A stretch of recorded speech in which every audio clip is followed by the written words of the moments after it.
Hello, greetings. We'll start soon. Hopefully you can hear me okay. We're on recording. Is recording? Yes. Excellent.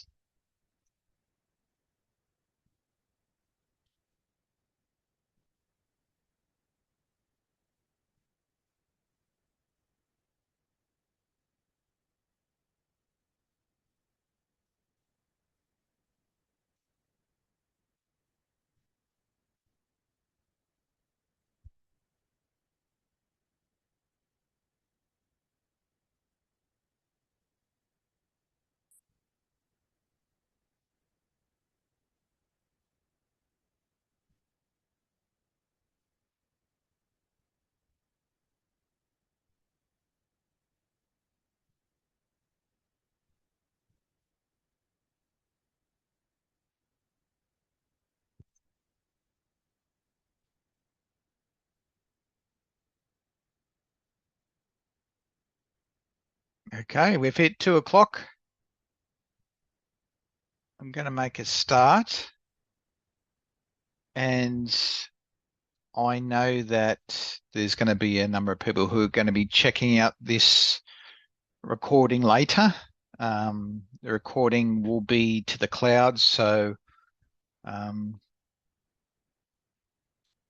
it's going to be easier to find in the Zoom section under recordings. Obviously, if you're watching this, you've found that. Anyway, so to introduce myself and then to go through what's happening with our tutorial today. David Ellis is my name. I'm the unit assessor for this unit and also course coordinator secondary and currently the acting chair of discipline in secondary education at the uni. I've got probably 35 years of experience in education, 20 of those at the coalface in classrooms and as a head teacher, as a technology teacher, proudly. So I'm very excited to be working with all of you in this unit. And the whole idea I see of the tutorial is to assist you in your understanding of the content and also to assist you in your direction that you're going to go and head in for your assessment tasks. So welcome. I would love to learn a bit about yourselves, the people who are in the room, and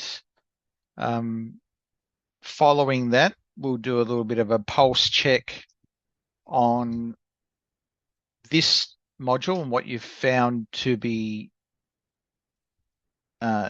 interesting and what you've also found that you need a bit more of an explanation of, and then we'll go from there. So those people in the room, love to hear a little bit about you before we move on.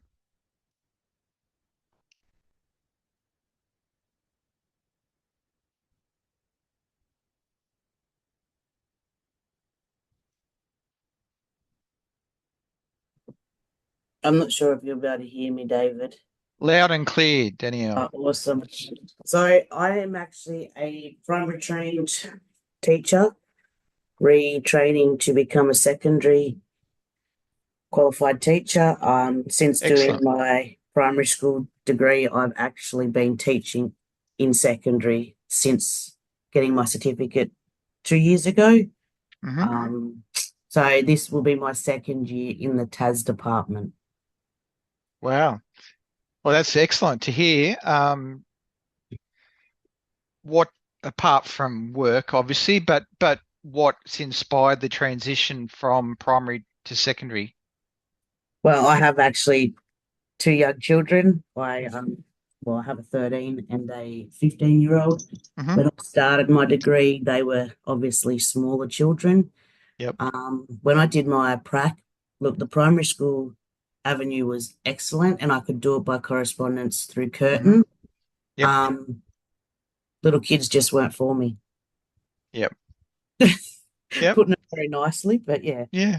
And that's you'll find that. Yeah. yeah, It's interesting you say that because, like just in my role at the university, I've had to engage a lot in the early childhood and primary space, even yeah, though I'm a secondary specialist, really. But yes, my home, so to speak, is with the older kids, and I really enjoy particularly working with seniors. So yeah, that's great. And I'll touch base again with you soon, Danielle, just to find out.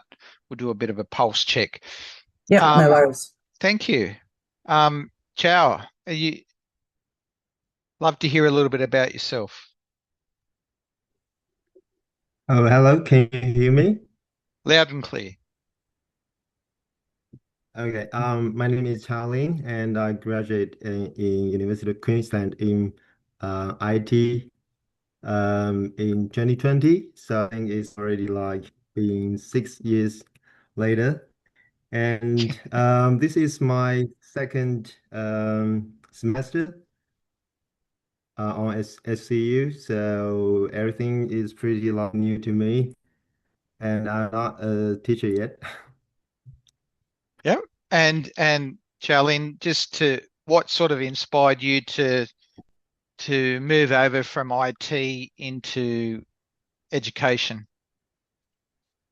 Oh, I'm currently living with my cousin, and he Yep. got like four girls, and Yep. it's very typical. I think, um, I can saw some difference between the Australian education and Yep. from with China because I'm Yep. from China. So Yep. I would like to learn something a little bit more about the Australian education, and so it will be great to know what's going on, and then probably I can have a better understanding of these four cousins, because I Yeah. think sometimes they are struggling. Yeah. Yeah. Oh, absolutely. And anything that you can do to assist children is a great thing. Yes, So welcome. And yeah, it's we do have a number of staff actually that have taught in China as well as um, here in Australia. So that's excellent to hear that, and it's always important to look outside of what you're used to gain different perspectives, and I often look abroad in my own personal learning journey to continue to develop my expertise in education. So that's excellent. Um, Welcome. yeah, and also the funny, yeah, all right, Oh, feel thank free you. to. Yeah, I just want to mention that it's really funny that I also got some cousins. They are still studying in China, so it would be Yep. great to have some comparison. Oh, 100%. Yeah. And this will be great for you actually as you get some real interesting insights into education in China, education in Australia, and particularly when things like the international testing and there's a lot of comparisons between different countries, and then like you having that ability to get those insights, you can really interpret that data in a positive way. Yeah. Tomoko, I'm just reaching out to you. Um, Welcome, and love to hear a little bit about yourself. Um, if you're up to it, it'd be great to hear. Hello, Welcome. thank you. Yeah, so I'm originally from Japan, but I live in Australia for 20 years. And Yes. but I've been mom for a long time. Hmm. And but I'm always passionate to be a teacher. Yes. But for me to be a teacher because of the second language, it was a long journey because of the Yeah. English level. Yep. Yeah, so I have done the bachelor just before starting this master Yep. to be able to be a teacher. Well, welcome.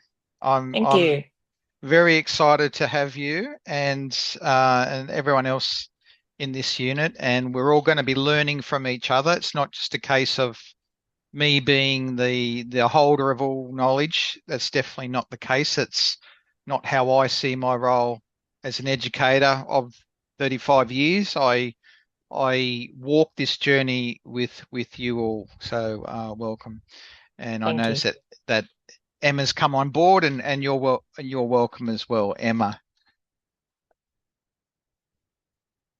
Um, okay, now what I'm going to do is share my screen, and then what I'm going to do is I'm going to ask you for some pinch points. What I tend to do with my tutorials is the tutorial, as I see it, is an interactive space. So it's not like a workshop where we have a more structured approach. This is something that everyone who is here now or who logs in at a later time, I really want you to be able to craft the tutorial to suit your needs. Okay. So to do that, what I normally do in my approach is I don't have set slides or anything.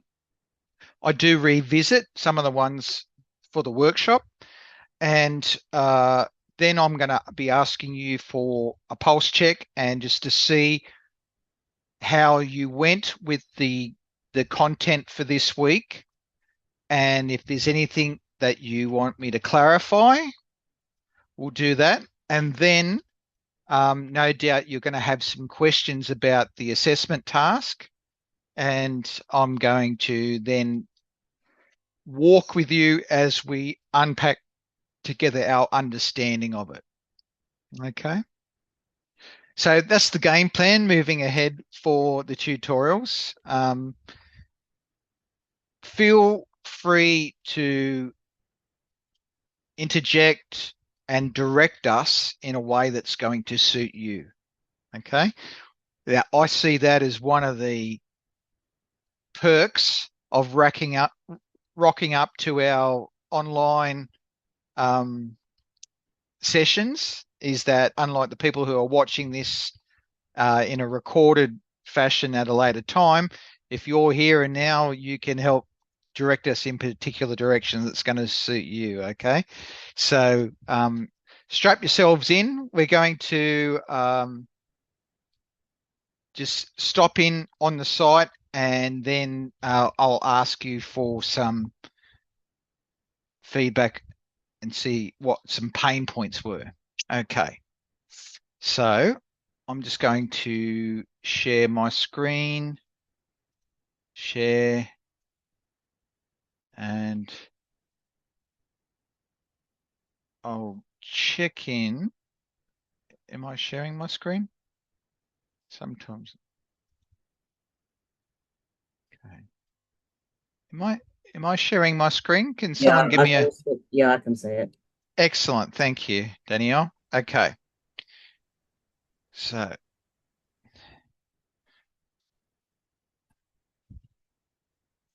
going to the site.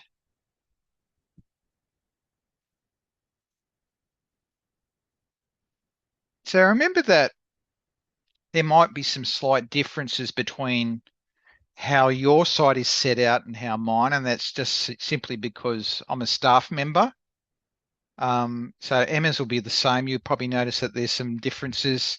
We do have this preview, but I tend to stay out of the student preview because I find I can't find as many things because I'm often turning stuff on and off. So I will stay in the staff version if that's all right. And just going to the content for this week. Let's stop in there. Curriculum. Okay.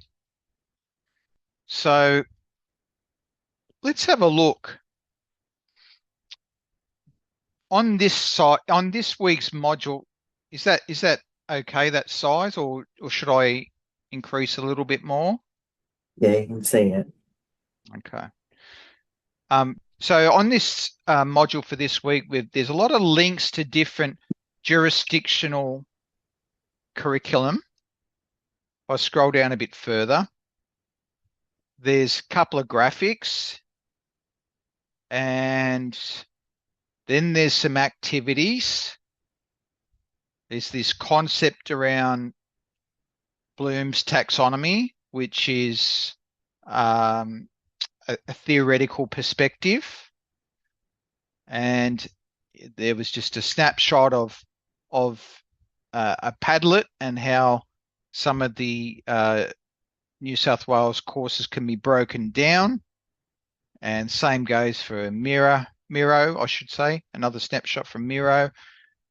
And then it starts to move into 11 and 12, which is where you need to be laser focused for your assessment tasks. So, and that's pretty much it for this week. So with that in mind, what's there presented for this week? We're doing a pulse check. So regarding the content that's here and what you're sort of looking at, what are some pain points, some questions that you might have, some confusion that you might have that we can walk together to really improve our understanding. And I've got my notepad here, and I'll jot it down if anything comes up. My only confusion is New South Wales curriculum. It is the hardest curriculum to read.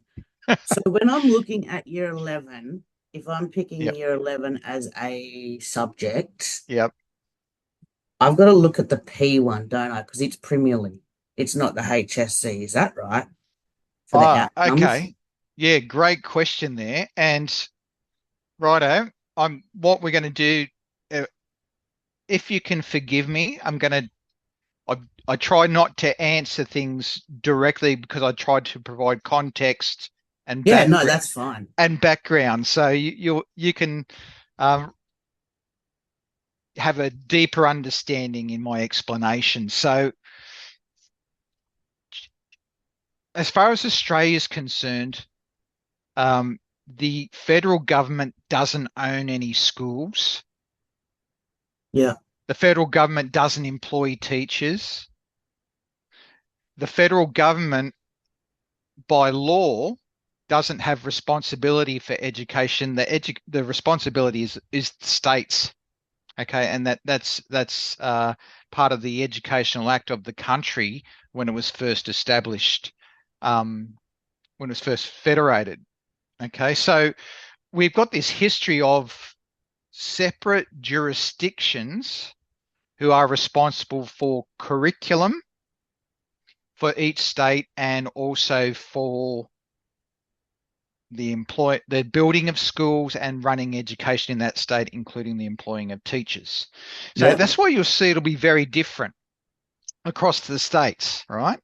And as a result of that, there was this whole ministerial push based on a premise that if a student starts their schooling in Victoria and the family moves to New South Wales, say, it's not like a smooth transition because you'll find that Victorians will have their own subjects and their own curriculum, and then they'll come to New South Wales, and then it'll be all different again. So I suppose surrounded by this concept of equity, in 2006 or 2009 was what we call the Melbourne Declaration. And it was all the education ministers, I think they were Labor at the time, which facilitated it, but all the education ministers are like, yes, we're signing this agreement that we really want a national approach to education. And as a result, we got a CARA. Yep. And that started the ball rolling with a CARA, right? Yep. So we suddenly had all these jurisdictional curriculum entities out there, and then we had another player in the game, which was a CARA. And the intention was that, yes, it was going to provide equity. So no matter where you were in Australia, kids are going to learn the same thing. Yeah. But that's a very philosophical approach, saying, well, that should happen. Now, there might be some people who say, well, hang on, I live in Norfolk Island,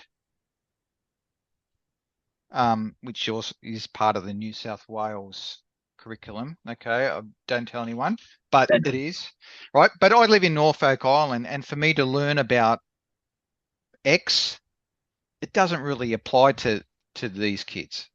No. So the jurisdictional areas really push back, and because New South Wales is quite established, has a lot of schools, has a lot of teachers, has a lot of resources, it's got big muscles, and it flexed them.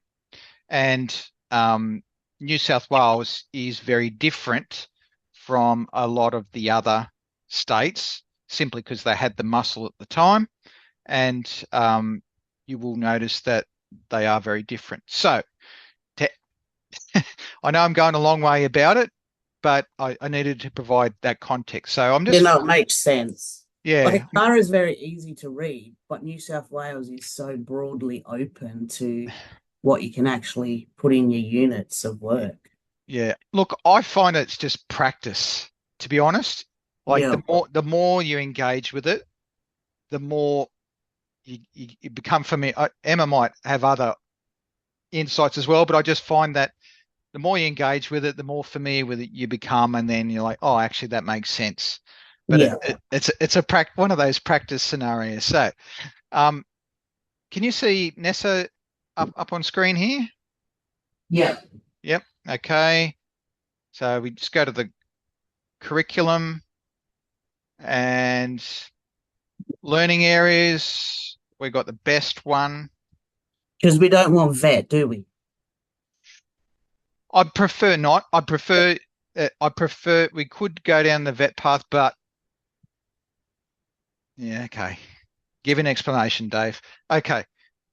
We could go down the vet path, but for this point in time, I want to say, well, technology and applied studies is a separate KLA. Yeah, because it's a subject, not a career path. Yeah. Again, there's a lot of grey areas there because it's dual accredited with vet. But that's okay. We'll just stay with technology. Yeah. So we'll stay with tech, right? So we've got different syllabuses here, and you can see that New South Wales use the term syllabuses. Yeah. Some of the other states don't. They'll just use the term curriculum.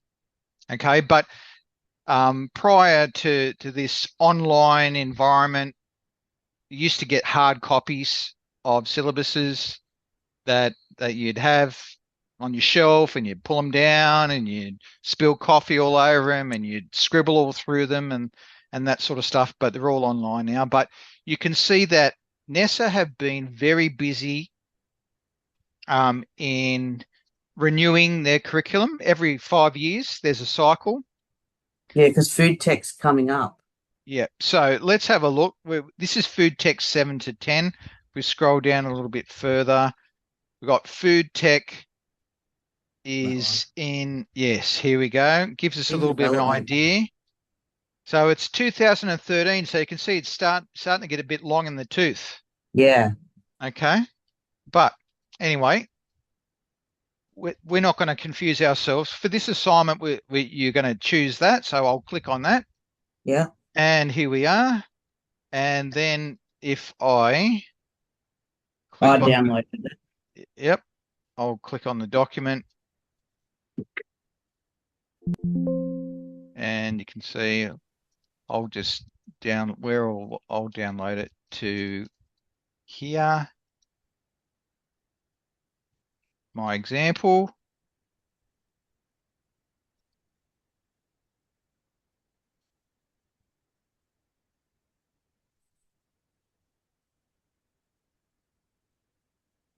Just opening.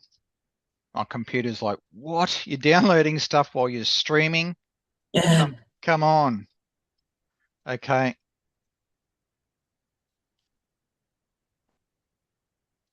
And I tend to work in dark mode.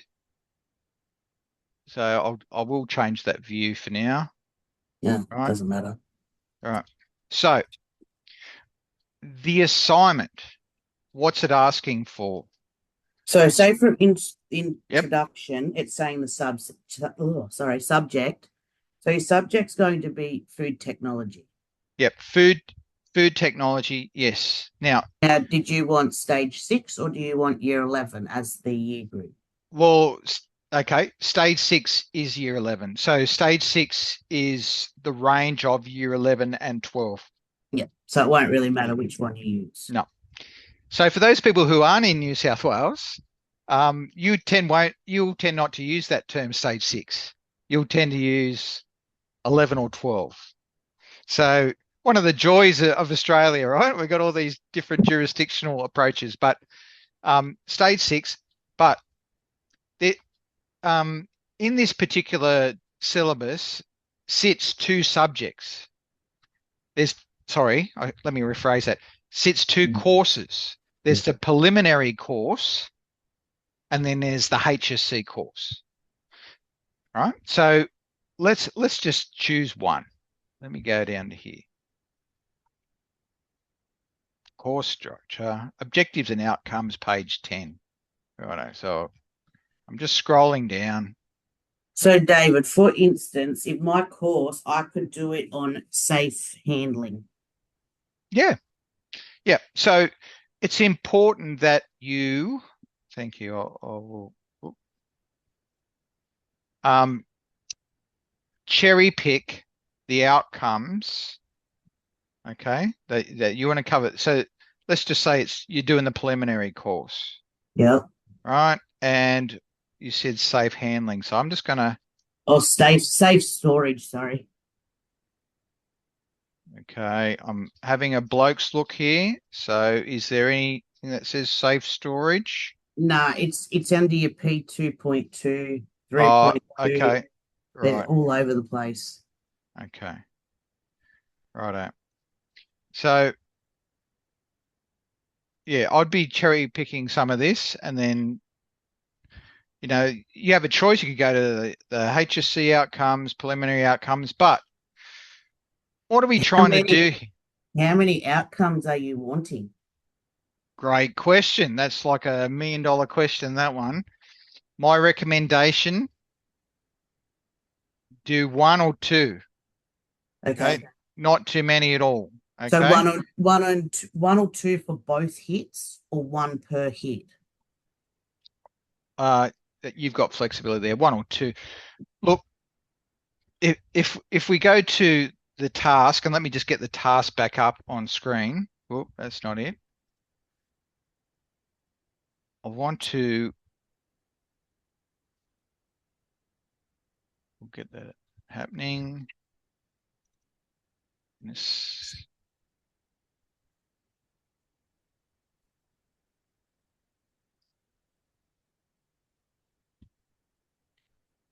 Okay, can you see that? Yeah. Okay. So what's it asking? I will zoom in a little bit. That's too much. Right. So propose 2 hit strategies that could be utilized to teach year 11 and 12 outcomes. So getting back to where we were here, okay, let me just cherry pick. Identifies and explains the sensory characteristics and functional properties of food.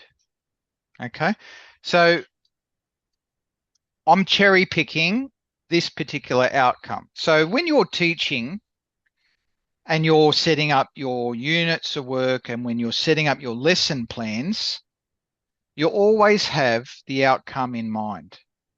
Yes. Okay, it's very important because this is the destination where I want to take the students to. So for that to happen, what I see as being very important is, and New South Wales does this very well, is that it has what we call cognitive verbs. Okay, so what's it asking the students to do? Identify and explain. 100%. There you go. Full marks there. If I was giving out chocolates, virtual chocolates, one would be hitting your inbox right now. So identify and explain. So that sort of gives you an idea of what you're going to do in that lesson or somewhere within that unit of work to cover that particular outcome. Does that make sense? Yeah. Okay. So then that's where your explicit like hits would come into it. Yeah, 100%. So for those people who aren't following, if I go back to the assignment, I'll bring the assignment back up. What we're doing in this task is that we are, in one example, we're choosing a hit strategy that could be used to teach that particular outcome. And Daniela said in her, where she's sort of heading, that she might be looking at doing strategy 3, explicit teaching, to teach that outcome. Okay. Could you do 2 different ones?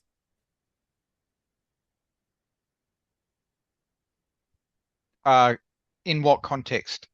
So you know how it says that you've got to cover 2 hit strategies? Mm-hmm. Because you, like, say that you're covering that outcome that you cherry picked. Mm-hmm. Because you could also do work examples in that.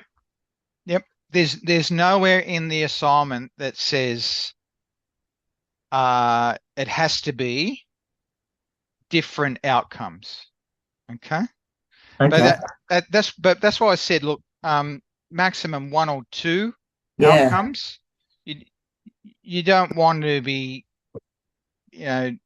trying to discuss or propose worked examples, for instance, for a couple of different outcomes in your proposal. You just want to keep it simple. Yeah, that's good. A lot of us in our university studies, we take it too big a bite. Okay, so we all overthink things. 100%, and you want to do a good job, so that's natural.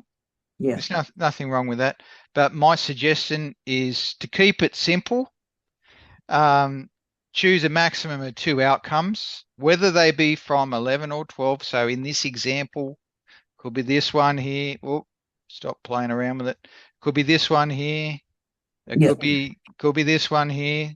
You could do a hit strategy, 2 separate hit strategies for this one outcome, or you could do 1 hit strategy for this outcome and then another hit strategy for this outcome. That's entirely up to you. Yeah. Okay. Okay. Yeah, that's excellent. Yeah.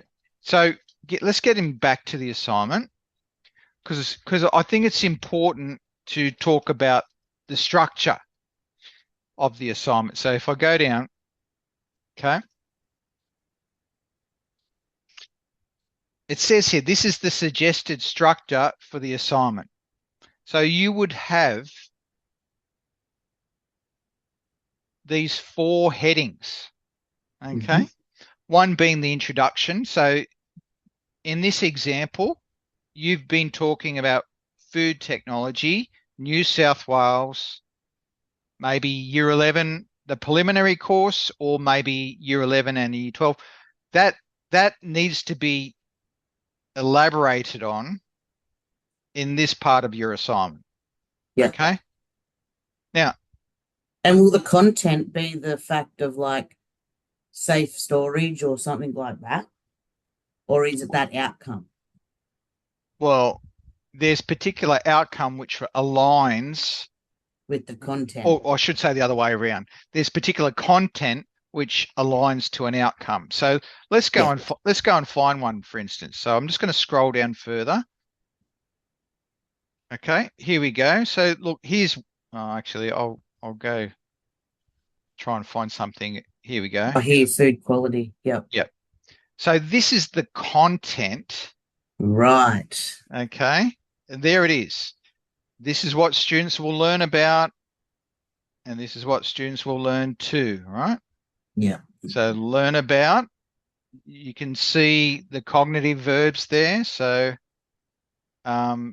students will learn about,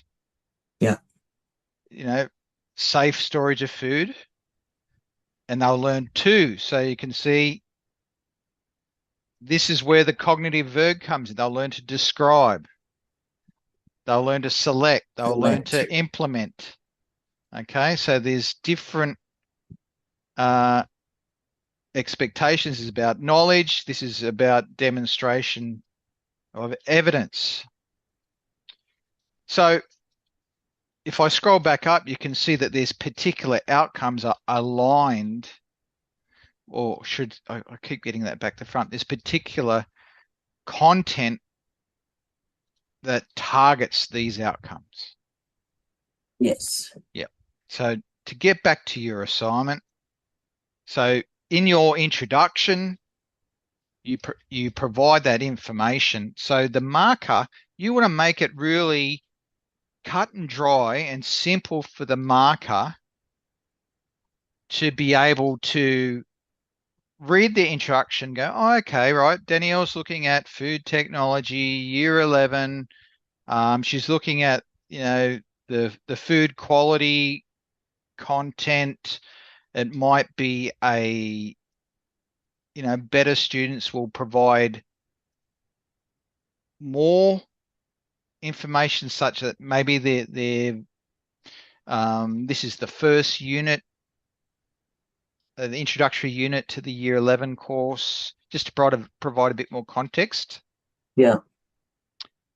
Because there might be some things, and just correct me if I'm confusing, but if I'm talking about the basics of refrigeration, keeping things cold, I would more than likely cover that pretty early on. 100%. And they should have already probably learnt that in year 9 and 10 if they picked those as subjects then. Yeah. So there's some content and there's some outcomes that sort of lend themselves to particular places in a full course. Yeah, like safety, it's your first one. Yeah, safety, yeah. So, as I said, better students will probably elaborate on that. So the marker will know with clarity, okay. And then you're proposing a hit strategy. So if we're talking about food safety, etc., you might discuss explicit teaching as an example. So what does it say? A quick overview, what you are teaching, the exact outcomes. So you're really proposing why you're going to do a salesman's job here. You're going to try and sell it to us that chosen strategy makes perfect sense.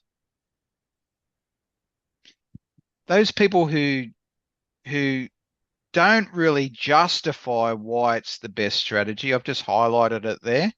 Those people that don't do that, then you're really leaving some doubt there. We don't want any doubt as a marker. We want to see that explicit teaching is obviously, in your situation, is obviously the best way to go.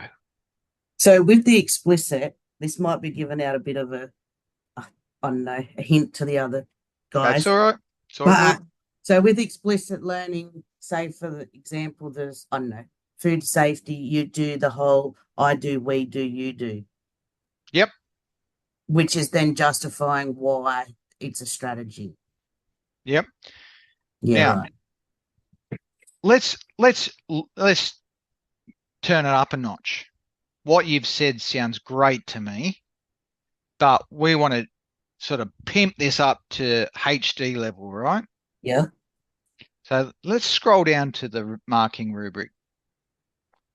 So I'm going to go down, excuse the scrolling. Oh, here we go. HD. What is in a HD plus scenario, what would the marker be looking for in your justification? What does it say there? If it's linked back to the specific syllabus and for credible references. Ooh, okay.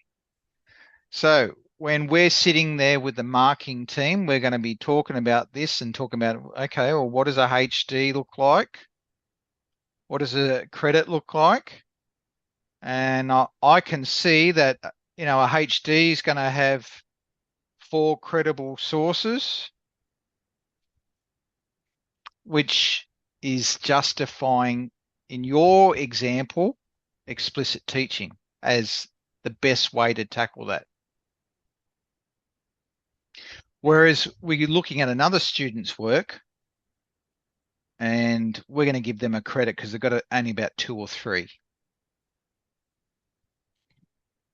So does that sort of make sense? Yeah. Yeah. Excellent. So what I tend to do, if this was my assignment and I was doing it, actually, I sort of copy this first column and I have that as like a ticker box for me. Yeah. Okay, just to make sure, have I got 4? Have I linked it to the syllabus? Are my strategies appropriate? Does it show how some adjustments could be made for diverse learners? Okay. Now, I'm just going to pause there and just ask some other people in the room how you're going. I want a pulse check. And what are you having? What are some pain points? What would you like me to, what train station do we want to stop in at for you to unpick this? So calling out to anyone in the room right now. Sir, I got a question. Priyank, welcome. Yeah. Sorry, just this is my first tutorial I'm attending. Don't apologize. Yeah. Welcome. Glad to have you here. In this, as I went to the unit outline, there is 2 different assessment, as we can see. One is proposal and another one we do portfolio. So, and my major is information technology. Yep. And the one which you are showing us to select those 2 different things. So is it like, it should be from my discipline or it should be anything? Oh, great question. Now, Priyank, what state are you going to be teaching in, you think? At the moment, I'm residing in Canberra. Yep. Probably they're going to give me the placement in NSW, and let's see how it goes in future. Okay, righto. So that's going to be a bit tricky for you because you're in Canberra, but you really need to get your head around the New South Wales stuff. Yeah, they're not ready to give me the placement in ACT. Okay, so I can you see my screen here? Yeah, I can. Okay, so there's the Board of Senior Secondary Studies there. So you have a choice, is what I'm saying. You can have a look at the ACT curriculum or the New South Wales one. If it's not useful to you, then you're wasting your time. So we want to make it useful to you in your career as a teacher. Yeah. So let's just say if I go to New South Wales, for instance, and actually I already have that. Yeah. Again, we'll go to this learning area, technological and applied studies, because IT sits under that. Can I interrupt at this point? Sorry. Yes, please. So, yes, you should definitely go to the New South Wales one, and you should look for ease for this assignment for you and for your future teaching. I would look at the new syllabuses that have only started being done in New South Wales for software engineering, if you want to do the computer science, because there is also enterprise systems, but your comprehension probably lies more with software engineering. The good thing about it is that it is a brand new syllabus, so everything is online. It is not PDFs like we've been looking at. So the program, the scope and sequence, there are some ideas about how units are delivered, but also there is an online for your future teaching, not for this assignment, but the sample exam, because it's the first exam that is actually being assessed online. They don't do it writing the answers in the code on paper. So if you're going to be teaching in New South Wales and you are lucky enough to get a computing class, then I would definitely recommend that you have a look at those ones, because they are brand new. So it isn't as clunky as I would say some of the other areas are, and everything's available online. Sorry, I can't. Don't apologize, but interrupt on occasion. No. I want you to. Like, it's great. It adds value. Okay, so, and any advice is more than welcome. So just getting on to what Emma had said there, if we just go back one, you can see, again, we're looking for the year 11 and 12 and the software engineering Emma has suggested. So we'll go to that. And you can see that we've got, yes, it's a slightly different format because it's been done in modern days, not in prehistoric times, and we've got outcomes there, and you can, again, same as what we did before, you can cherry pick the outcomes, and for instance, applies tools and resources to design and develop, manage and evaluate software. So there's a little bit in that, isn't there? When you look at it, applies tools and resources, and then there's a number of different verbs here. So we've got design software, develop software, manage software, and evaluate software. So if that's the outcome that you're going to target for this particular assignment, make sure that you refer to this outcome. But going back to this, looking at that particular outcome, there might be some hit strategies here that you think are going to be very effective. Okay? So worked examples might be a classic one. Okay? And I need to also practice what I preach, and in this case, I've hidden it somewhere. Where have I put it? Don't tell me I closed it. Just give me a second.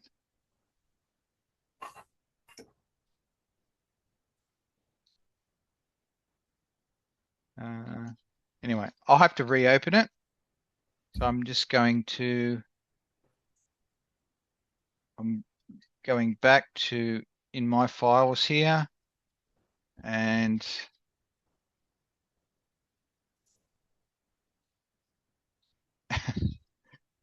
okay. Excuse me, Priyank. Okay. So here's an example, worked examples. So I'm using this particular hit strategy right now. Okay. Yeah, understand. So this is what a previous student last year has done. Done, yeah, the work. In terms of their assessment task. And this one was sitting, I think it was, might have been a distinction level. So 75%. Okay. So when the assignment was marked, sorry, you can see that it's structured in a way that there's the introduction section, and this particular student is given some context around the particular subject that they were looking at. And to inform the marker. So also, if you remember, when we looked at the marking rubric very briefly, it was asking for 4+ references or sources.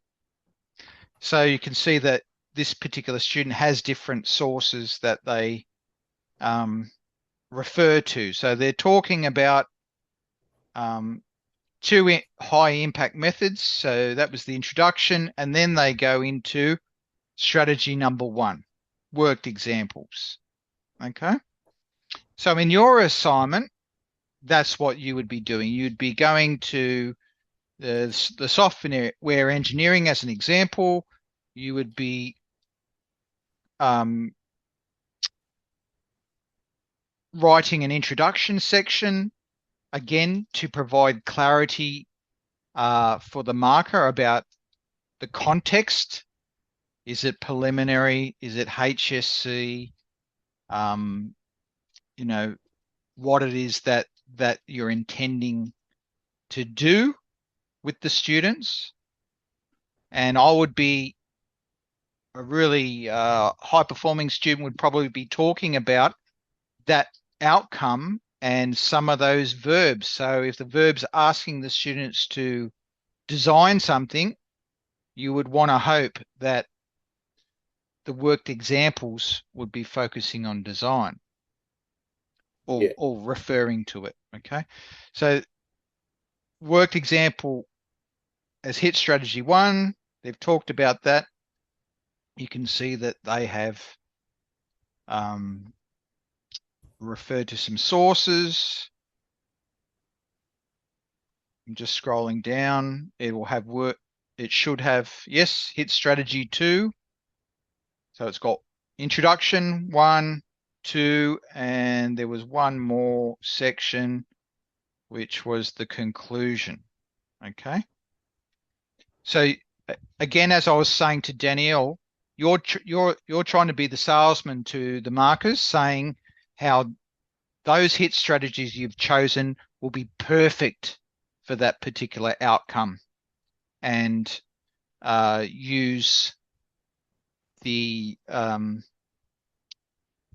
research or some high quality sources, not something that you've found on Facebook. Okay, I'd be looking for some high quality sources, a trusted site, trusted readings, and that's what we mean. Yes, please.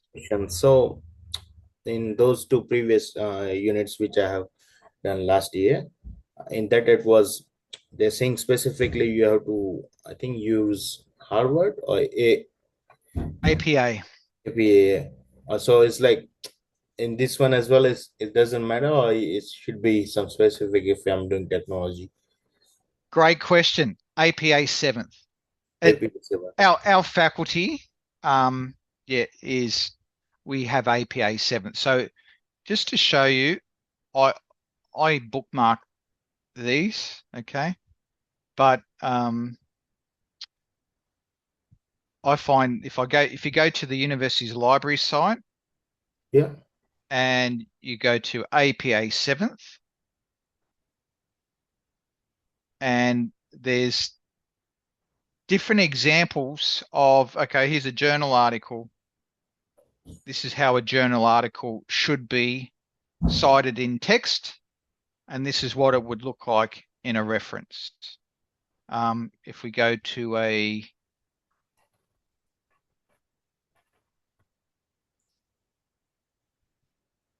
website or web page, they tend to be commonly used. In-text citation would look like that. In a reference list, it would look like this. So it's very helpful. And as a general rule, you'll probably find all the other academics in education use the psychology approach, which is APA 7th. Good question. Just the last question. Good. So I've done bachelor's in information technology. Now I'm going to secondary teaching at the moment. So I'm doing study, and I really got I have done research, but I'm not pretty much sure what skills I need to do more to get a job in a school with that technology kind of thing, or how we can approach for the job. Definitely they will give the 2 months internship, but wanna really jump in this career from when I was a kid. Yeah, that's a good question. Like, I find that when you do your professional experience, that that really starts connecting you with the school and with teachers. And once you have the ability to do teaching, whether it be casual teaching or if you're going for a full-time job, I would go around to the school, introduce yourself, and say that this is what you're qualified in. Give them a copy of your CV. This is what you're qualified in, and this is what you're interested in.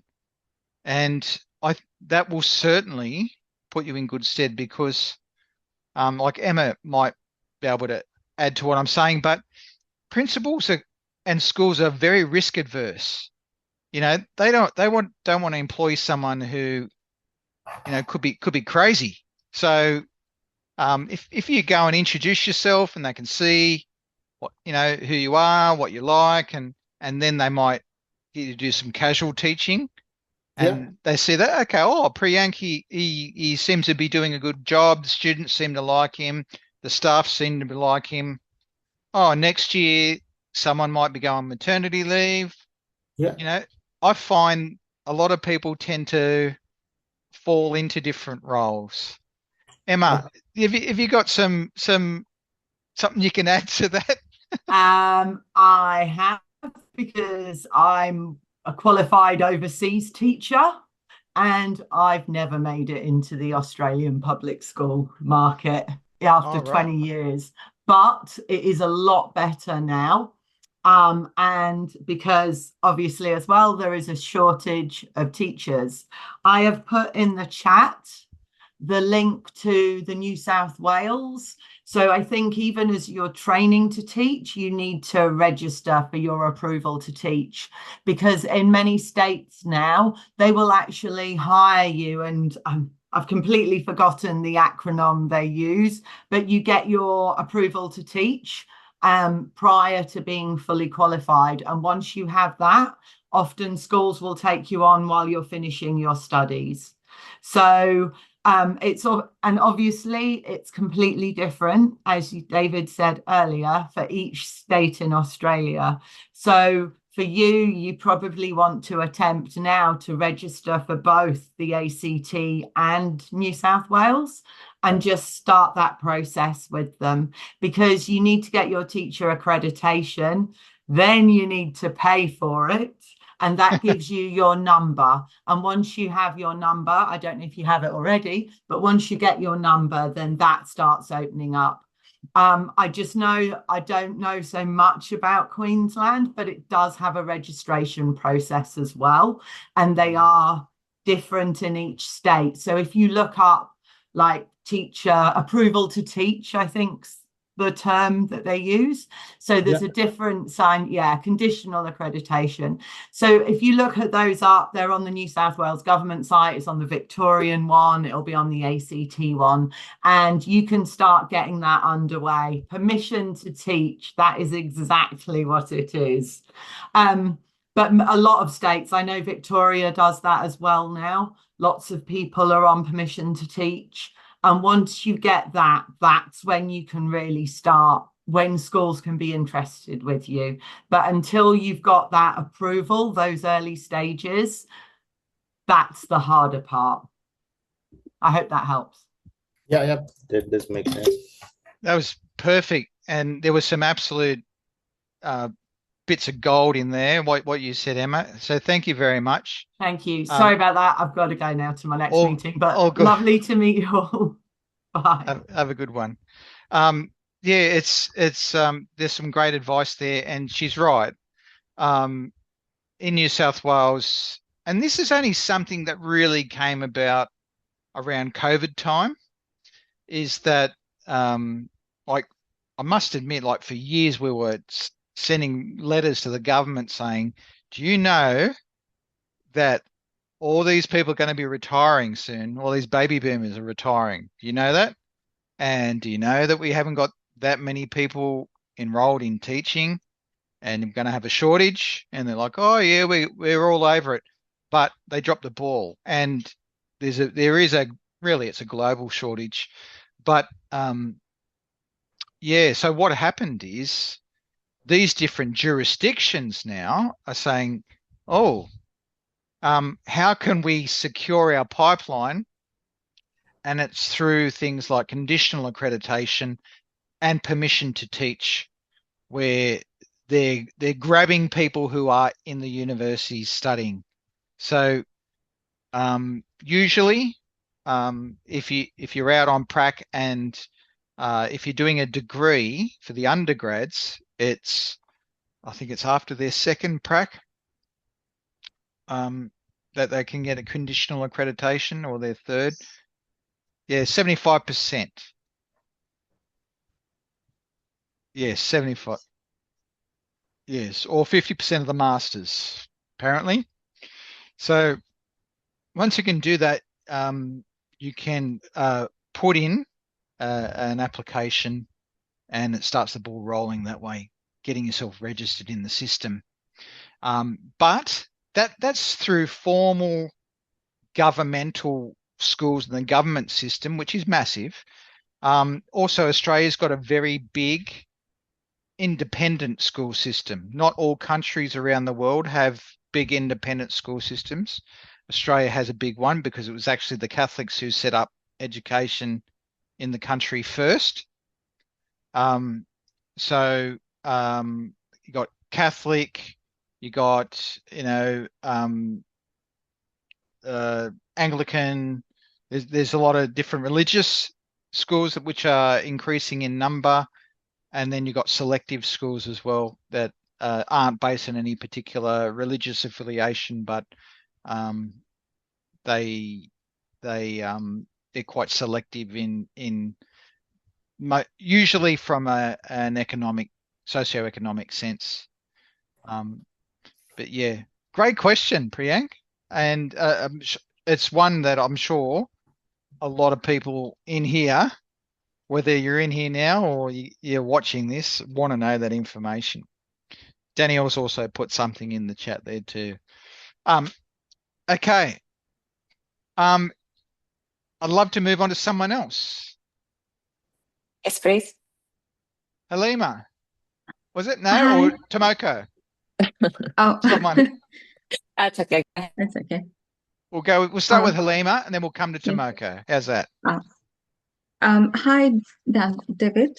Actually, I'm doing graduate diploma of secondary teaching. So it's actually leading to Masters in Teaching. It's a pathway to Masters in Teaching. Perfect. Back in India, I have done Bachelor's of Education. Yep. And now I'm doing Masters through a pathway. Yep. So the main question over here right now, what I'm having is I'm doing information process. And for year 11 and 12, I'm unable to find the curriculum. Like I'm getting from foundation to 10, but then I'm unable to get. I'm in Victoria right now. So it's really confusing on the website, like which way do I go and how do I get my syllabus? That's a great question. So we're going to go through this together. So can you see the Blackboard screen? Yes.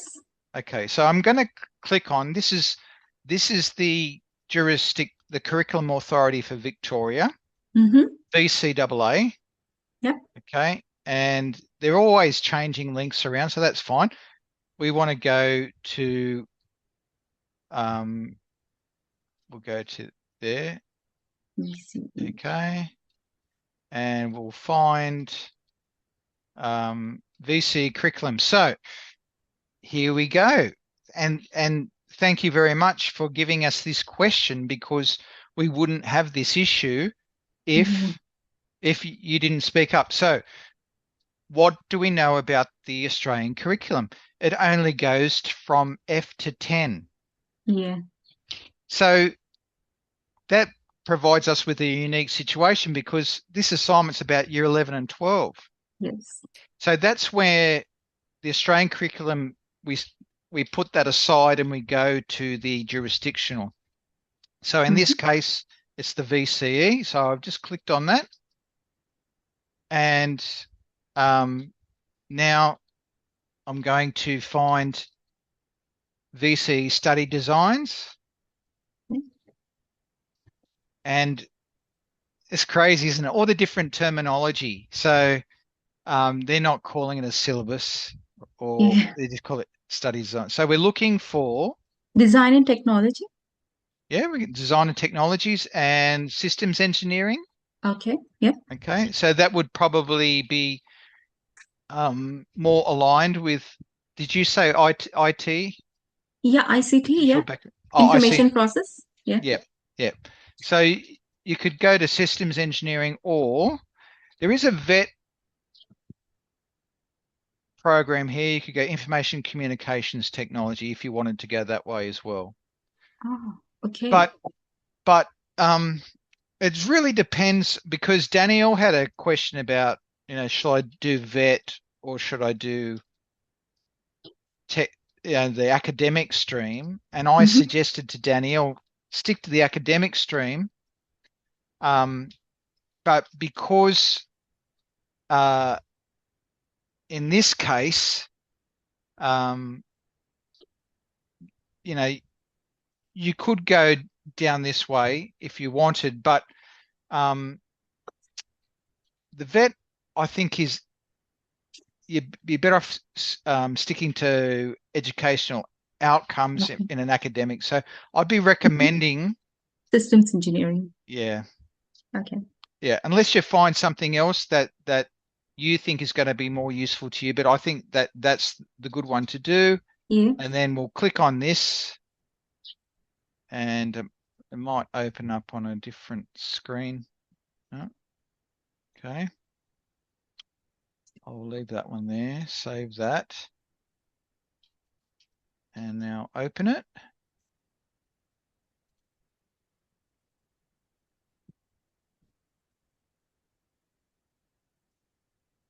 And my computer's just hating me right now.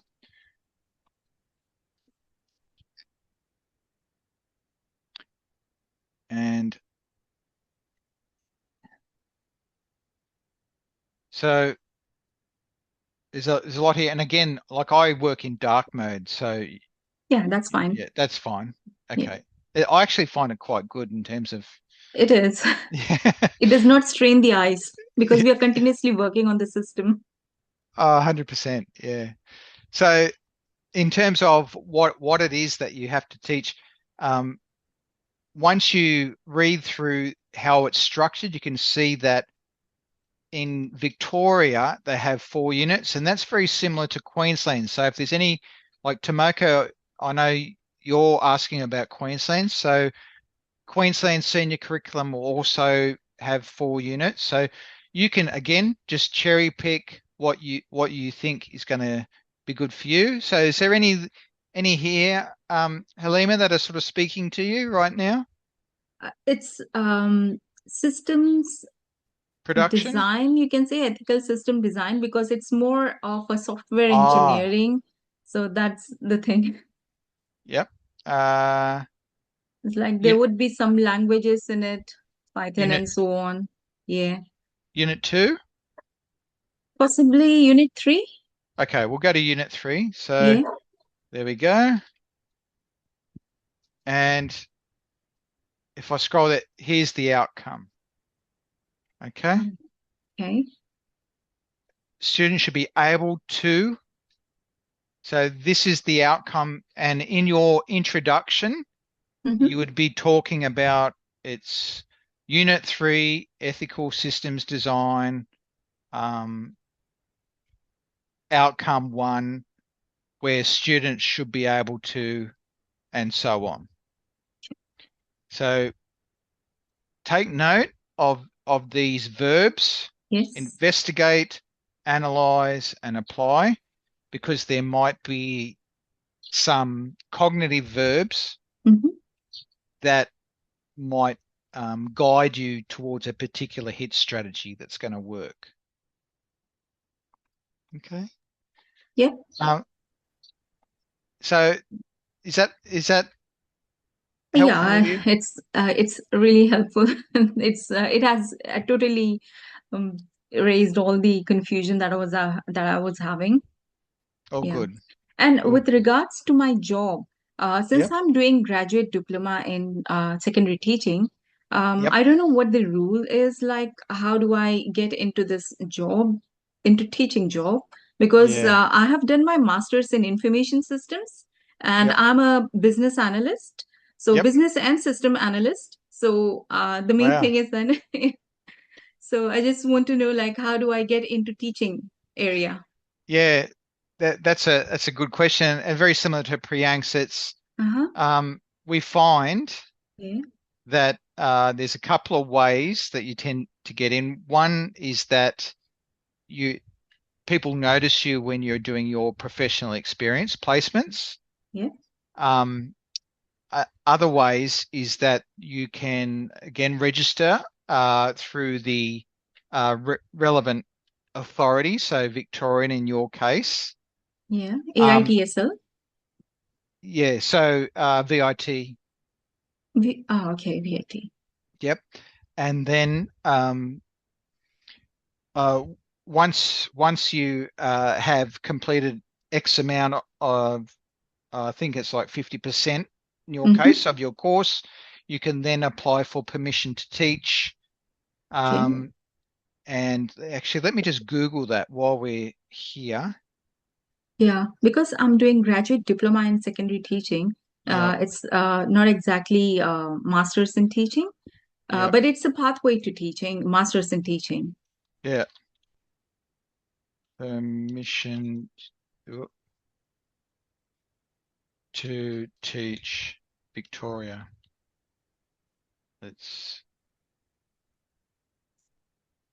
With the VIT, like I said. So yeah, there's information on there, but because yours is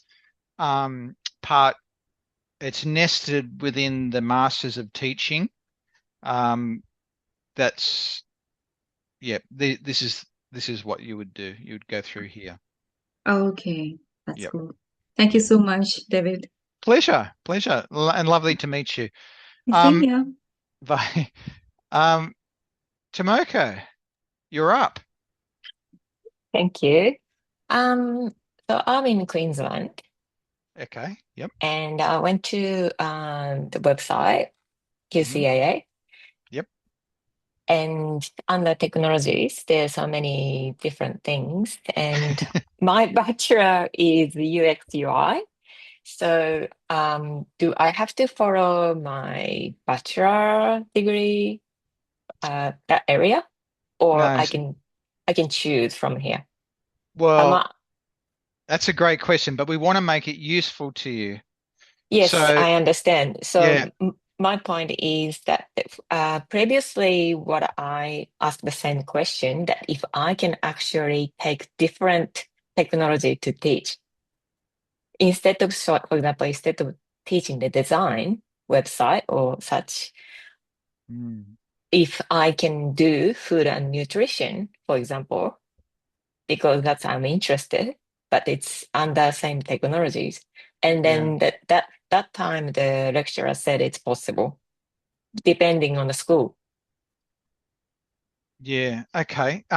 So there's a couple of different answers here. For the assignment, like none of the markers will know what your area is. They'll just know it's technology. So if like we're now in the QCAA, which is, for those people that don't know, it's the Queensland Curriculum Authority. And again, same as Victoria, because we are talking about senior secondary syllabuses, we go to the senior subjects, and that brings us to this page. And then if we drop that down, we want to go to here, technologies, and you'll see that there's lots of different ones here. Now, for Queenslanders, okay, strap yourself in. These are all the syllabuses and all the subjects, but these are the general ones. So these are the more academic stream. These ones are less and more aligned to what we call VET, or vocational education. Now, you will find, depending on the schools that you work in, that they won't offer all of this, or they won't offer all of this. So I know, Tomoko, I'm getting a long way around answering your question, but you can choose one that anyone, okay? So if you're interested in food and nutrition, you can choose that, and you can download this, and you can choose the outcomes that again, like Victoria, there's 4 units. Is there anyone there that's sort of speaking to you right now? Yes. So yeah, anything is kind of interested to need. But yeah, it's also I struggle to look at this this document because it doesn't exactly say the outcome. Like previously, you showed me New South Wales and Victoria says outcome, but that didn't say it on this document. Okay, so if we choose one, we'll go to it now, and we'll identify what it is. Thank you. So we have these syllabus objectives. So objectives are educational goals. Outcomes tend to be, well, what does that look like if students have met these goals or not? So defining the terms of objectives and outcomes. Objectives, I'm getting tongue-tied. Objectives are goals, educational goals. Outcomes are them operationalized in terms of evidence. So okay. In this case, for this subject, you've got these objectives, and you can choose these, select these, and if we go to, let me go back now.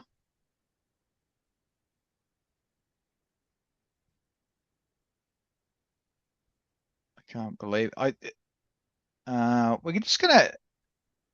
we'll go to this food drivers. We'll go to that one. Okay. Here's the objectives here specifically for that unit of work. So there's overall course objectives for Queensland, and then you've got unit objectives. In your case, I would be focused on the unit objectives. So in your introduction, you would talk about what you've chosen, whether it be Unit 1 or Unit 3 or Unit 4 in that particular subject, and its unit objective. Let's just say it's this one here that you're going to be covering, where students explain ideas and problems related to current and emerging consumer food trends. So, I'm just guessing right now, but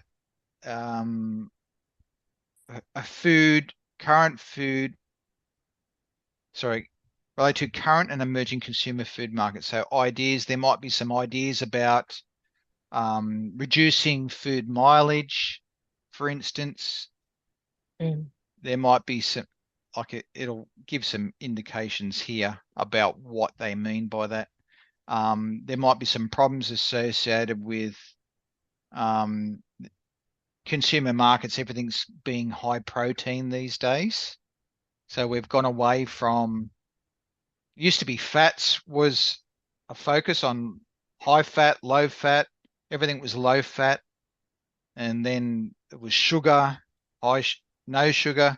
Now everything's protein. And if you walk down an aisle where you look at yogurt, for instance, everything's focused on protein at the moment. So anyway, I'm sort of rambling on, but I'm talking about current food market trends. Maybe there's some other ones that are coming that I don't know about that you might. But yes, that's what you would go to, and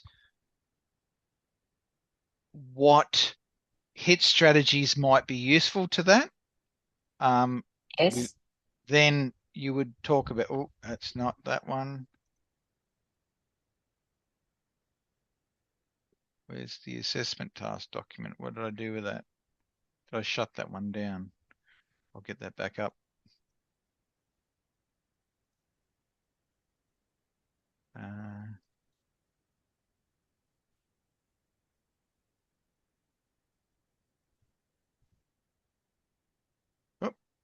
Okay.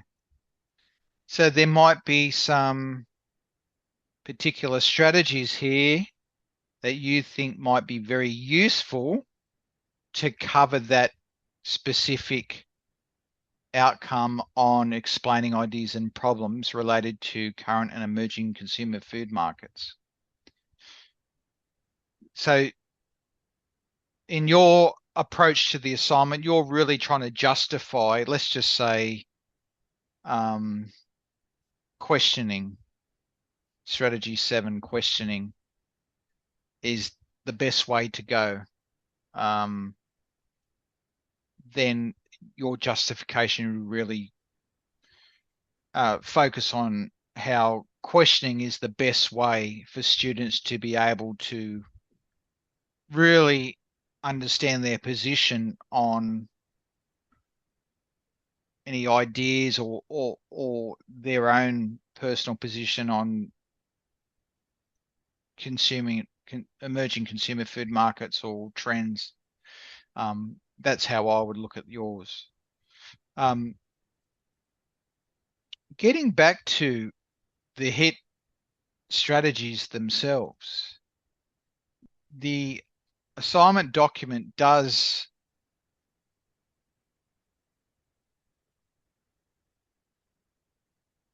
this one here. If I click on that, this provides us with the insights. Well, and I would have a read of them. So here are the strategies. So there are a number, but we haven't got all of them in the assignment because I've excluded some on purpose for the assignment. There are 10 in total, but I've only included 1, 2, 3, 4, 5, 6. Okay. So just remember that as a hot tip. And what did we talk about? Questioning. Okay. Questioning. John Hattie found that questioning gave an effect size of 0.46. Well, that means anything over 4 adds value to student learning. So if you're not sure, because some of you have not familiar or teaching is new to you, this is why this resource is really helpful, because you can read about the ones that you're thinking of doing, and you can see that it does provide some additional resources there that you can check the references for about questioning, or you can also go to the library and questioning being effective for student learning.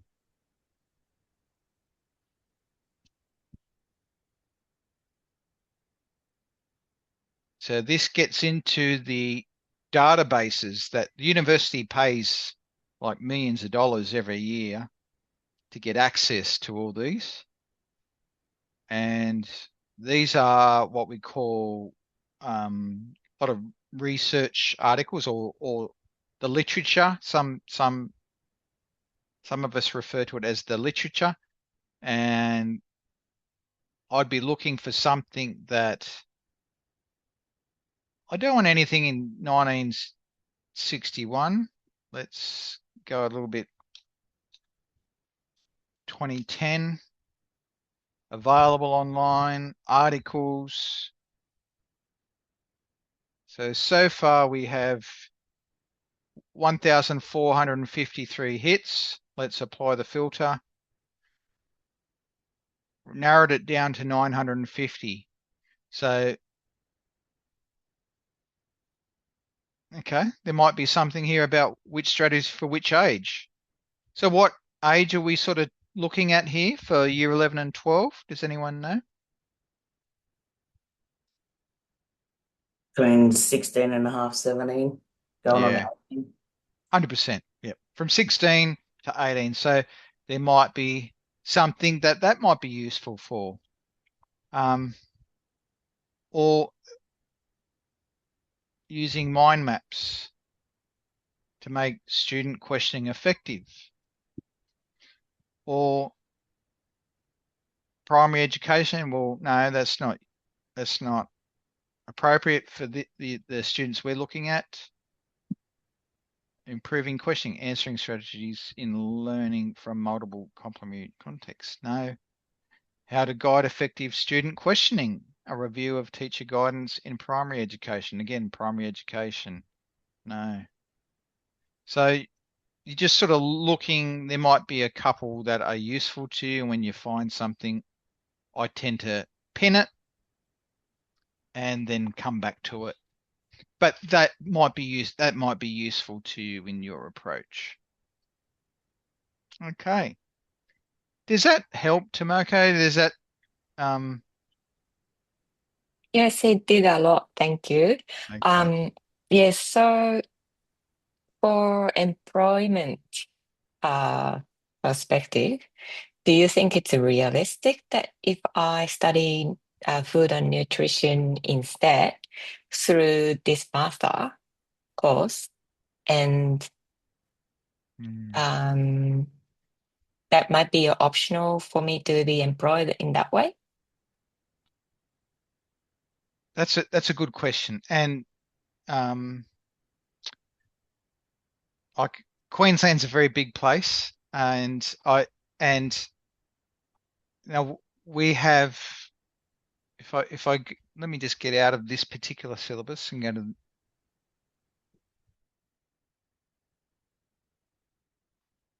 oh no, that's not where I wanted to go.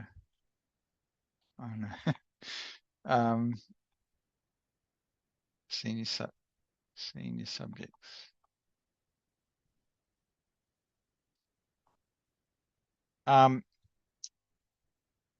Syllabuses.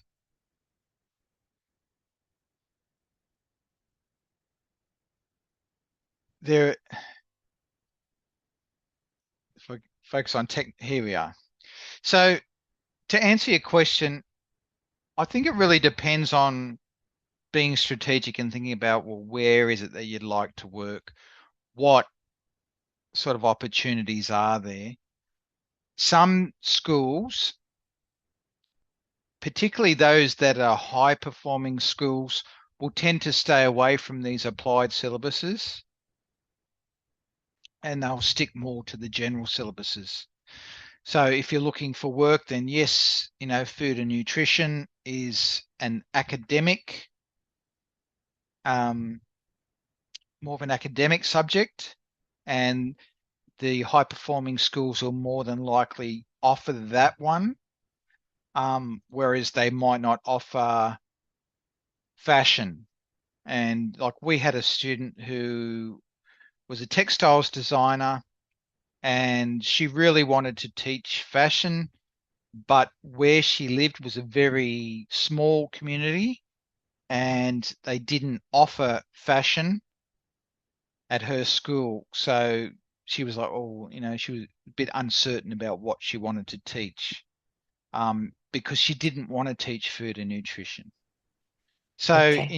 in your case, my recommendation is to do your professional experience placements and talk to the teachers there.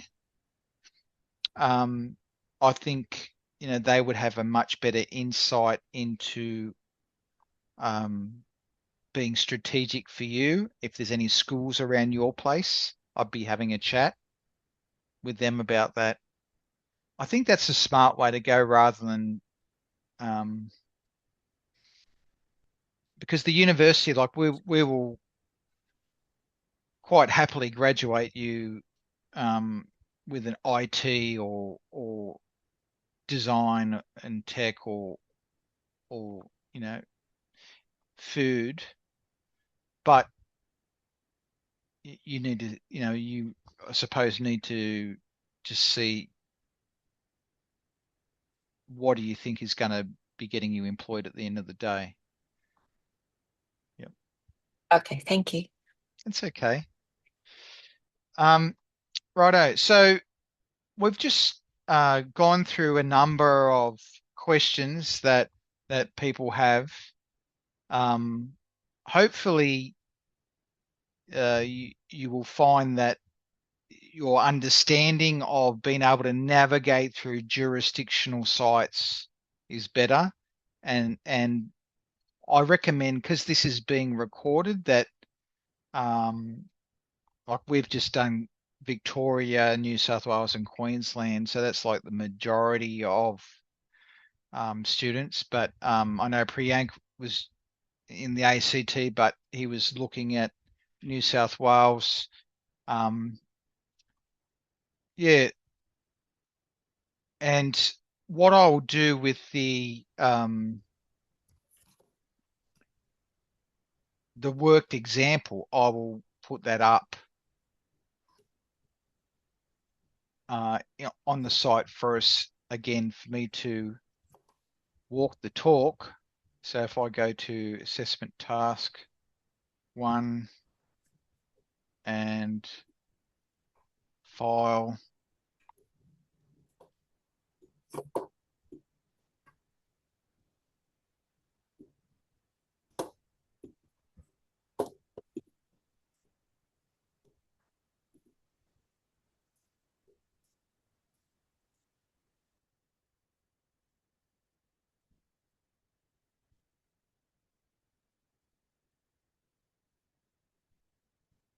okay, and I'll just upload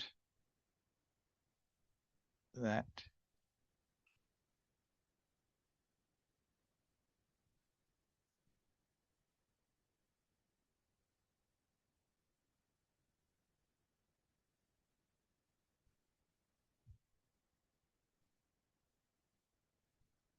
Now that'll give some of you,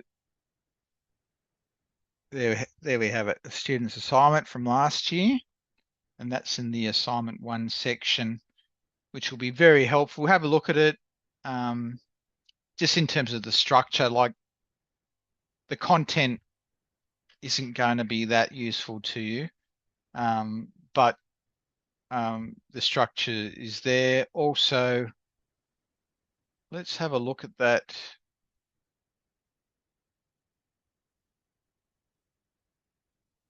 High impact teaching strategy.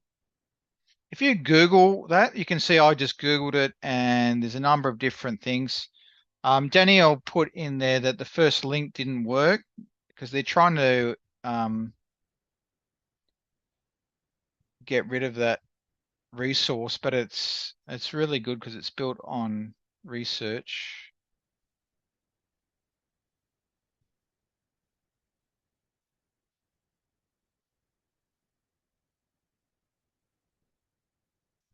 It doesn't matter. I'll just task 1, file.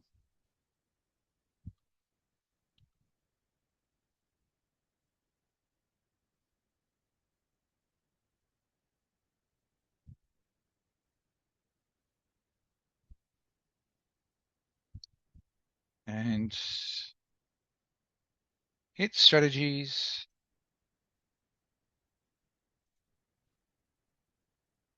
Yeah, that's quite a good resource, that one. Have a read of that. That's quite a good resource. So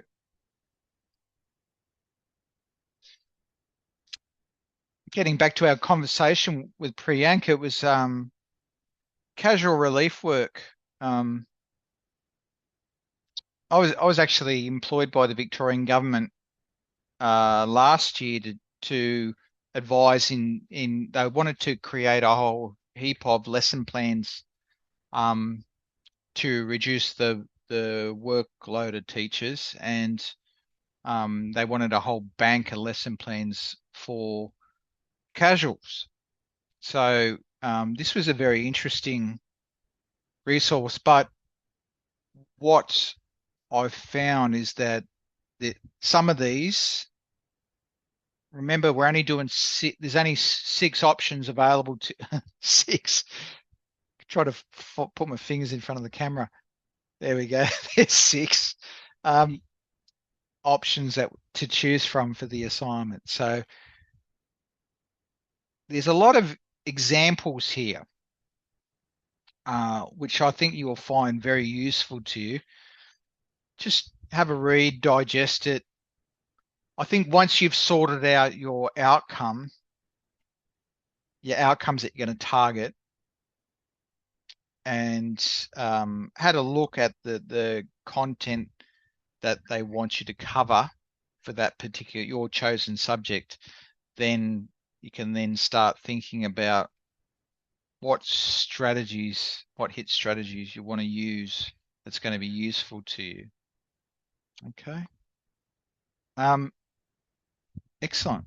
Right. So let's go back.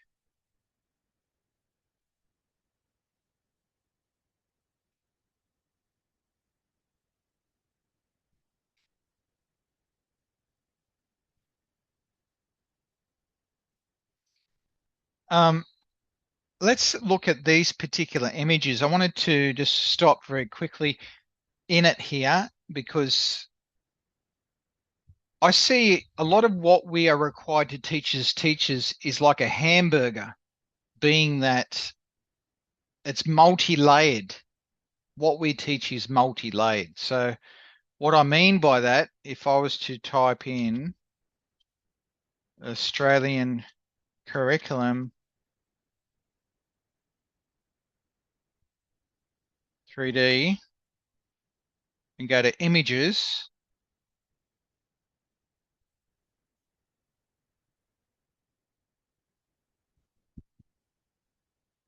the Australian curriculum is very much multi-layered in terms of our learning area. So yes,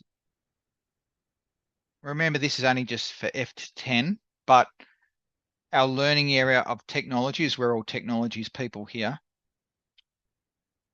So what's in these learning areas the outcomes.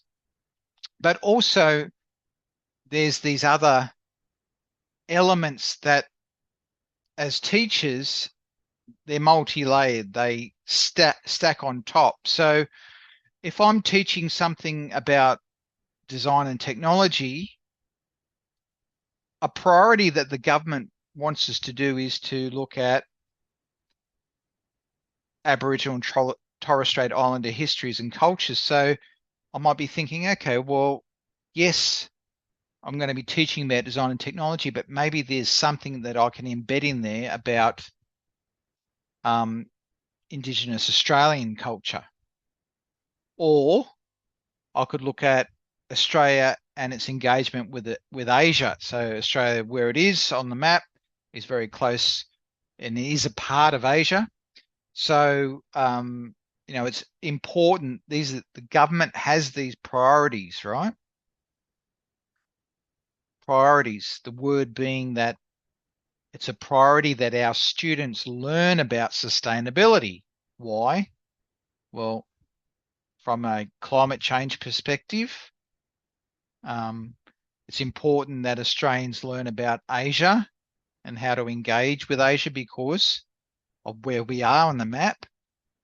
It's important that Australians learn about our Indigenous culture and histories. So again, there might be some things that you would do in a lesson that's going to overlay and all work in with the subject.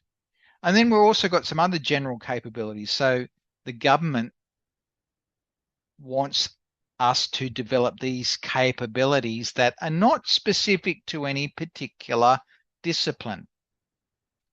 So numeracy isn't just for maths. I know that if I'm teaching a food class, I'm really engaged in numeracy because I'm talking about weight, like grams, talking about liters. I'm talking about I'll use half this, take 2 of those.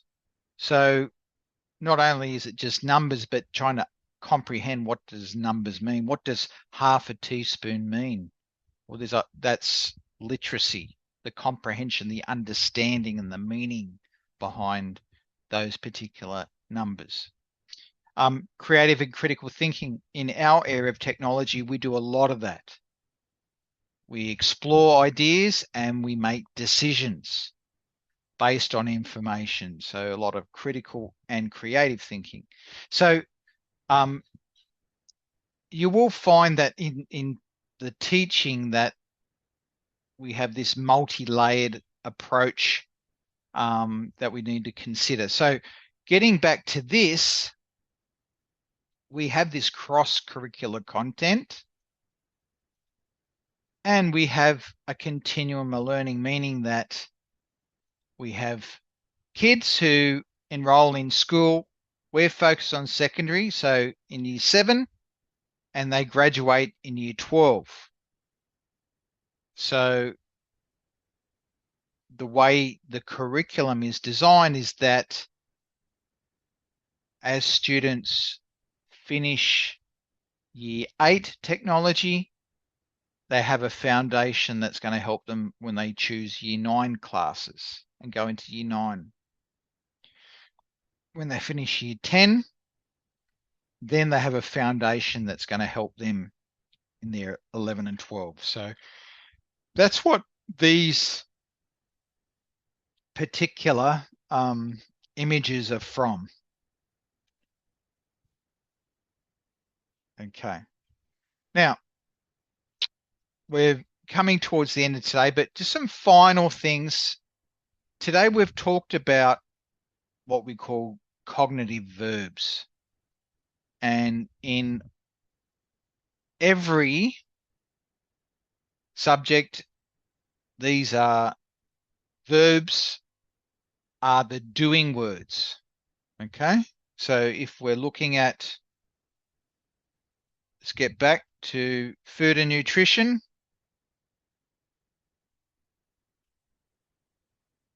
This is a Queensland food syllabus. Students will investigate through experimentation. So these are things that they're going to do. Now, getting back to here, there's this guy called Benjamin Bloom, and I'm going to put it in the link, type his name.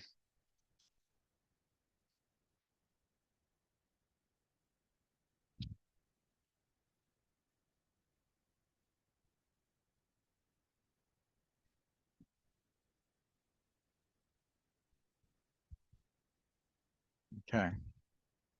Now, Benjamin Bloom developed this taxonomy, in other words, this scaffold or structure to learning and what we'd call lower order. So this is like, in terms of learning down here, if we're getting our students to remember facts and figures, and I think it was Chow Lin, we were talking about education in China and, you know, in other countries.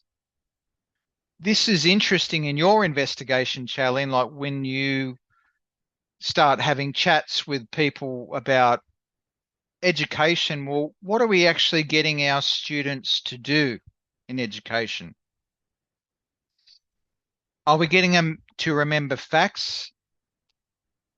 Or are we giving them things to do that is a bit more higher order thinking?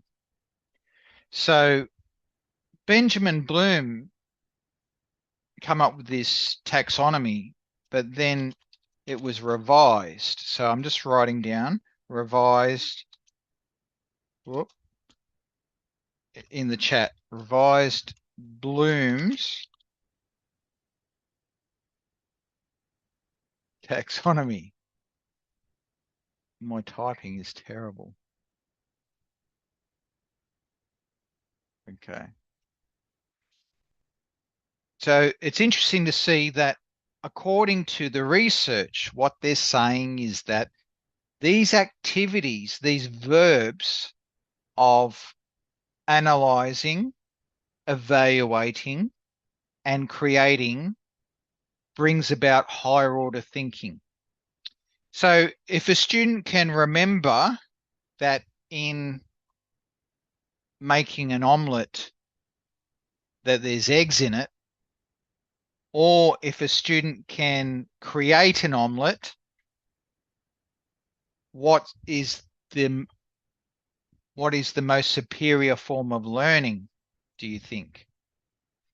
So for me, if a student can tell me that there's an egg in an omelette, and then another student can make an omelette, I would think that the student that can make an omelette is much more capable and has a better understanding of omelettes than the one that can remember what's in it. You might have a different opinion, okay? But that's the whole point of these understanding these cognitive verbs. They're called cognitive, meaning thinking, and verb being the doing word, okay? The Bloom's taxonomy really helps you with grading as well. That is a great pickup there. It certainly does. So when you go back to the assignment, when the marker's going to be looking at your work, okay, you will see that your P is really you remember. Yeah, like it's quite basic, you can see. It's quite basic, but more greater evidence is expected in up to get in these higher sections. Okay. Yeah. Okay. So that's going to be it for today. We've just got a couple of minutes for any more questions that pop up. I'll hang around for that, but feel free if you need to go, you can go. And I'll just answer a couple more questions and then we will call it for today. But we've actually done a lot today. So our journey, we've taken quite a few big steps. So well done. I thank you for your engagement. Can I ask a quick question, Dave? Do you do only the 2 o'clock sessions on a Tuesday? Yep. Yeah, right. Yep. Yeah. I've actually got I've got another unit that I'm teaching in another hour. So it's short time. And are only your ones recorded? No, they're all recorded. All of them. Because I jumped onto one of the others the other day. I was really late at jumping on, but I couldn't find. I think I actually ended up finding the recording, but I feel I've got lots more out of this one than. But I was late to the other one too. Yeah, yeah.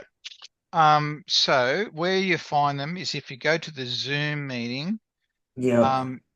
Only the ones that are online are recorded. So cloud recordings, Selena's one on the Tuesday. Yeah, it might have been Selena's that I jumped into. Yep. So what will happen is when I stop the recording, it goes off into space. Yeah.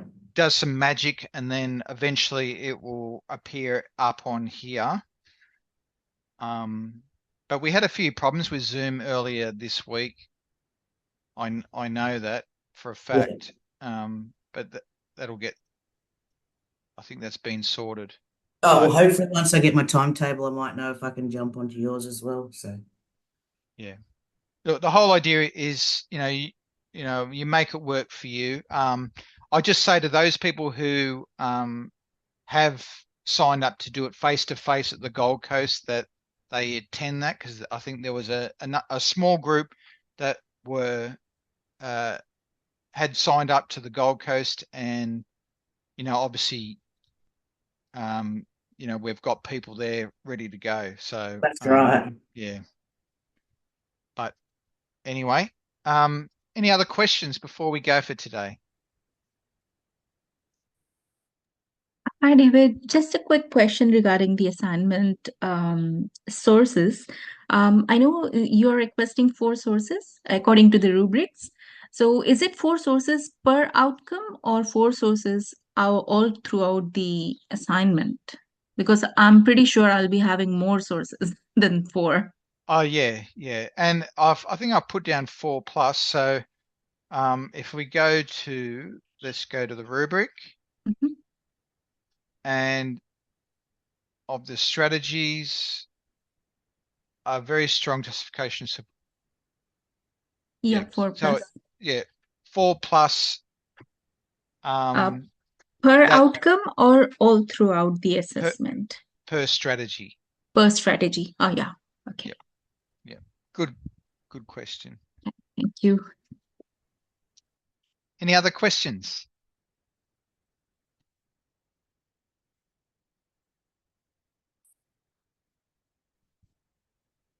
Okay, we'll call it there.